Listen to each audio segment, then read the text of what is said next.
Welcome to the Instagram Stories for Friday, July 21st. I'm your host, Daniel Hill. There's some Google news that I want to get into, but first, before I talk about the Google news, I want to give it a little bit of context. First, are you a busy person who really relies on their calendar? If you're like me, your calendar is probably booked up, all kinds of different events on there. Maybe you share your calendar with a spouse or another family member, and it's really hard sometimes to find a slot to get together with someone. Maybe you want to do a podcast interview, or maybe you want to just get together to hang out, and finding that open time slot can be a real challenge. One of my favorite apps for solving that is called Calendly. It's a website. If you're not familiar with it, you can go on, sign up for a free account. It integrates with your Google Calendar or your Gmail account and plenty of others, including your work calendar if you use Office 365 or Outlook or whatever, and allows someone who wants to schedule a time with you to pick one of the available slots that you have on your calendar that you designate. So, for instance, if your calendar is normally booked between 9 a.m. and 12 p.m., you can say, I'm available for podcast interviews or hanging out from 1 p.m. to 5 p.m., and then the person could pick the time in between there that works for them. It saves a lot of back and forth email and texting to try to find the right time. The best part of this is the person who's picking the time feels like they're in the driver's seat. They're picking the time that works best for them, but it's only the times that you're already free and that you've allotted to be booked.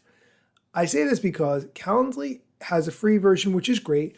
They also have an $8 a month version, $12 a month version, a $16 a month version. Now, with that context, let's get into the news. Google is rolling out appointment scheduling with Google Calendar, and I just got access to it. Basically, it works almost exactly the same as Calendly. It's already integrated with your Google Calendar since it's from Google, and someone who wants to book an appointment with you can see the available times that you have and then pick one of them and schedule an appointment. The one part that is not as great is that Calendly allows you to ask a lot more questions than Google does.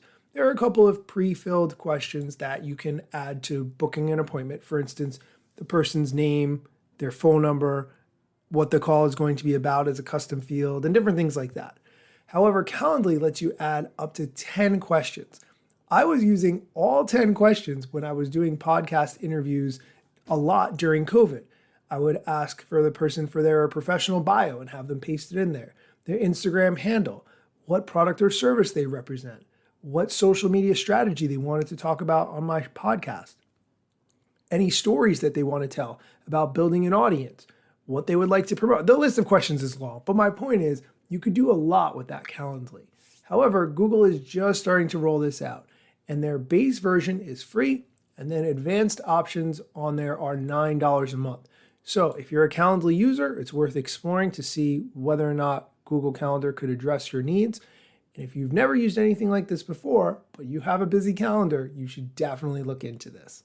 I will link to information about this, including the Google Calendar and the Calendly link in the show notes. So be sure to check those out. We are going to take a quick break. When we come back, we're going to talk about some updates to Instagram involving Reels templates. So be sure to stick around. This episode is brought to you by Michigan Economic Development Corporation. In Michigan, you can have both a rewarding career and a quality lifestyle, with plentiful career opportunities in world-changing, innovating industries, from electric vehicles to clean energy to biotech, with room for advancement no matter where you are in your career. Plus, Michigan offers a welcoming, beautiful, affordable, and inclusive community for all. Live your best life. You can in Michigan. Visit themichiganlife.org. Welcome back. Okay, Instagram has something called Reels templates. Basically, it lets you make a video based on someone else's. Templates break down Reels so that you can follow a preset format and you can drop your own photos or videos. Like, for instance, a sequence of 5 half-second clips over a specific song, for instance. Then you can use one of these to participate in a viral song trend or something similar with minimal editing. So it saves you a lot of time. It's a great concept. Adam Mosseri, who is the head of Instagram, gave a video update talking about some of the updates that they're adding to the Reels templates. This week, we're rolling out a bunch of improvements to Reels templates on Instagram. Now, we believe that anybody can be creative. The creativity isn't limited to artistic masterpieces or to professionals. It's embedded in our everyday lives. But sometimes you just need a little bit of inspiration, and that's where templates can come in. So what are the new features? For one, in addition to the number of clips and music, we're adding text, transitions, and AR effects. And of course, you can edit those as you see fit. We're also completely revamping the template browser. So you can see not only what templates are trending right now, but templates that are recommended for you specifically, and other cuts of templates in order to help you find one that might just inspire you to make something. So please, check it out. Make something. Let us know what you think. Let us know what else you would like to see in templates down below in the comments. And I'll see you all next week. Peace. So I checked it out, and actually I like what they're doing here.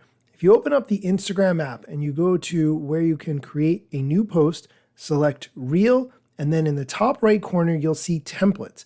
And when you click on that, you'll see a bunch of different options matched to different songs, and they set up the timing for you so you can add your video or photo clips appropriately. I really like this. I definitely think it should be a lot easier to make content. We're all busy. Who has time to edit videos the way you want to match a trend? It can take a lot of time and energy. You should be spending that time doing fun things with your family and maybe filming them, not spending hours editing. That's my opinion. Okay, that's going to do it for today's show. Thank you so much for listening, and be sure to come back on Monday for more Instagram news or TikTok news or other social media things that I think you should know about. Instagram news got you covered, sometimes even TikTok. Relevant platforms in the metaverse ahead of the wave, without a break or a pit stop. Still waiting for Zuckerberg to give me the big job. Pause. Use trademarks and logos with Insta's permission, of course. If you like the show and you gain some good info, maybe leave a review. It's a type of applause. Just drop me a message if you want to collab. If you got some good content or you want to run ads, at Daniel Hill Media is where I am. TikTok, Facebook and Instagram.